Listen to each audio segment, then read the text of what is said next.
Wow, that trailer has me hyped for this next DLC. And I haven't even played the first one. I should probably get to it. I have a week. That's enough time. Yeah, I didn't make it in time. Either way, I'm still going to go through this and show you my experience through the Kitakami region because it was amazing. DLC regions in Pokemon are a newer concept in the franchise, with most notable being Sword and Shield's DLCs introducing extra content in the form of Isle of Armor and Crown Tundra, and I was looking forward to how they would outdo themselves this time around. So starting off our adventure, we head back into the academy to meet up with our tour guide for this adventure, Briar, who actually happens to be the descendant of the adventurer who actually wrote the Purple Book. With her and 3 other random students who we'll never actually talk to on this trip, we flew over to the land of Kitakami to start our exchange program. And right out of the get-go, as we entered Masui Town, we're stopped by one of the 2 new characters, Carmine, who has some questionable choice words before we're thrust into the most one-sided battle of my life. Listen, I know the game scales, but did you really have to just leave her with a level 65 Poochyena? Anyways, after defeating her, we progress along enough to have a battle with Kieran, Carmine's brother, who shares her sister's affinity for picking fights they cannot in no way win at all. After this exhibition match, Kieran and I are paired with checking out the signposts around Kitakami to learn about the story of the Loyal 3 and the Ogre. After finding the second signpost, Kieran suggests we go check out the fabled dreaded den where the ogre was said to have lived. But before diving into the cave, he suggests one more time that we have another battle, which admittedly was slightly less one-sided because he has evolved one of his Pokemon and caught a new... I'm just kidding, we wiped the floor with him. Anyways, after finding nothing, we proceed back to Masui Town. Before we head over to the Festival of Masks, we meet Kieran back at his place, where his grandparents forced the worst hairstyle in existence on me. Oh hey, Carmine. Anyways, we make our way to the Festival of Masks, where we're taught a new minigame called Ogre Ousting, and beat Carmine's high score easily. While Kieran dealt with his sister's anger problem, we get our first encounter with the Ogre of Kitakami. We tried to return the mask they dropped, but it runs away before we can. Not knowing what to do with it, Carmen and I decide to talk to her grandfather about the mask. But before that, I decided to have a little bit of fun with Carmine's temper.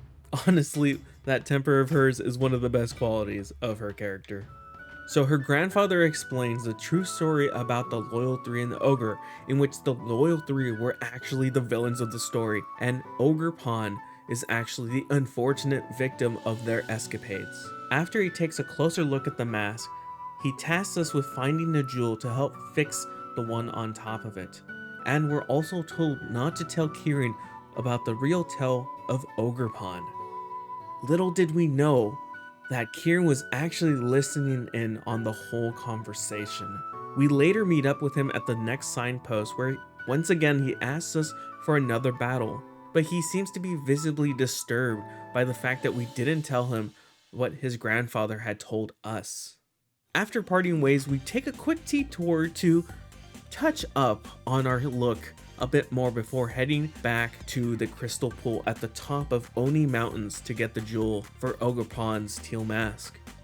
Wait, hold on, why do I have to go into the pool and get the crystals, Carmine? Oh, your clothes would get wet.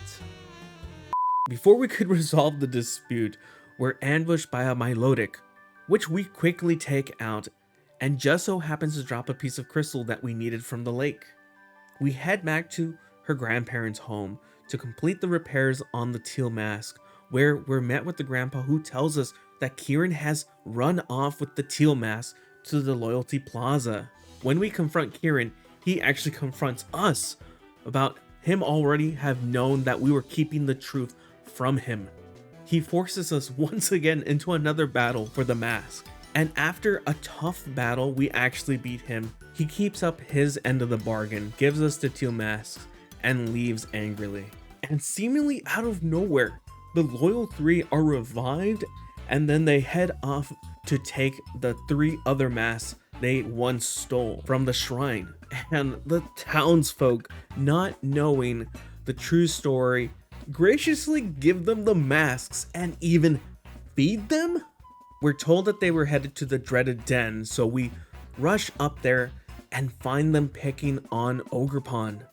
Monkey Dory decides to pick a fight with us, but we easily wipe the floor with him before Carmine scares the rest of them off.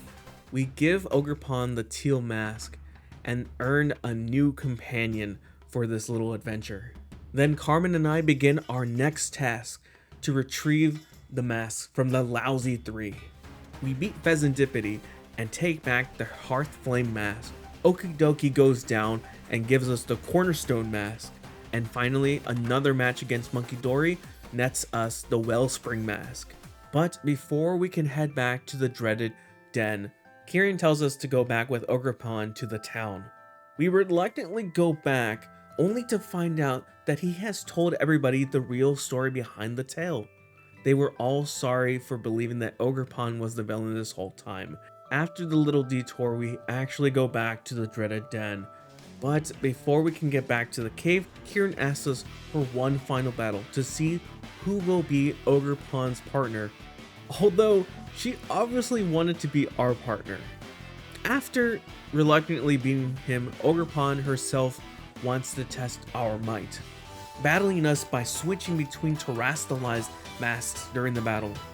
After exhausting all her different masks, we used a friend ball to catch her, and after catching Ogerpon, Carmine actually wants to test her own might against Ogerpon herself.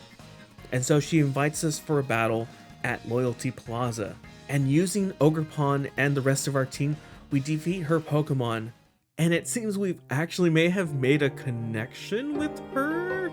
But of course we had to be interrupted. Briar, I will never forgive you for what you just did. Carmine, please just tell me what you were going to tell me. I need to know. Briar asks us to regroup back at the town, where she ends up telling us that she, Carmine, and Kieran are actually heading back to Blueberry Academy early. Carmine says goodbye to us, telling us that hopefully we'll see them again. And honestly, we'll probably see them in Indigo Disc. We're then treated to a glimpse of Kieran, who seems to have completely gone psychotic about not being strong enough, before we get the ominous to be continued screen. And so that was my Teal Mask DLC experience. Overall, this first part of the Hidden Treasure of Area Zero DLC story was great. Of course, I did some of the side quests and post DLC events, like take money from O'Hare and her glitterati fashion sense, and help Perrin, who seems to be a descendant of Adaman, get photos of the Blood Moon Ursaluna.